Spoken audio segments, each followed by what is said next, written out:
రేవంత్ రెడ్డి గురించి చెప్పంటే ఏమని చెప్తారు? ఫైర్ బ్రాండ్ ఏం చెప్తాం మనం, అది is an inspiration, is a fire brand.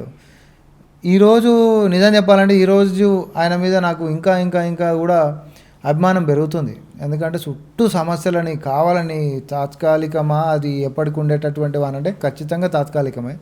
కానీ కుట్రలతో కుతంత్రాలతో ఇటు ప్రతిపక్షాల ఎత్తుగడలు తర్వాత స్వపక్షాల ఎత్తుగడలు ఎన్ని రకాలుగా ఎత్తుగడలు ఉన్నా అంటే ఇట్లనే చాలామంది నేతల కాడు ఉంది, అది కూడా నేను చెప్తున్నా. కానీ బట్ రేవంత్ అన్న సీఎం కుర్చీలో కూర్చున్న తర్వాత ఇట్స్ హాట్ సీట్ మనం అందరం అనుకుంటాం అని చెప్పి, కానీ ఒకసారి అది ఊహించుకుంటేనే ఆ చుట్టుముట్టున్న రాజకీయాలు చేస్తే అది సామాన్యులతో అయ్యేటటువంటి వ్యవహారం కాదు.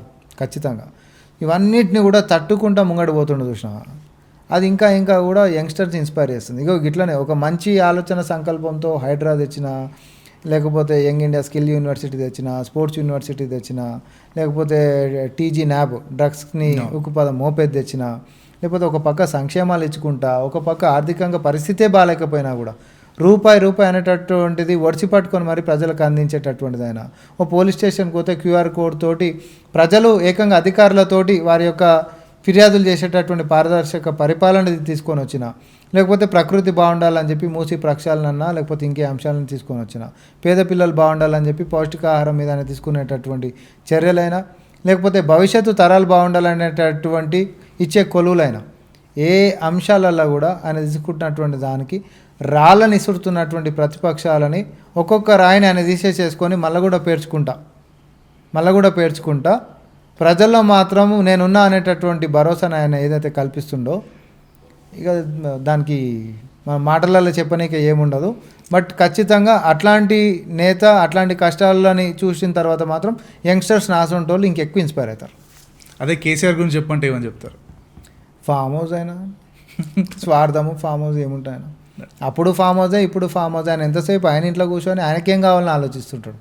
ఈయననేమో ఇంట్లో కూర్చున్నా, సచివాలయంలో కూర్చున్నా, వాళ్ళు చెప్పే కమాండ్ కంట్రోల్ సెంటర్లో కూర్చున్నా, లేకపోతే ఎంసీఆర్ హెచ్ఆర్డీలో కూర్చున్నా ప్రజల గురించే ఆలోచిస్తున్నాడు.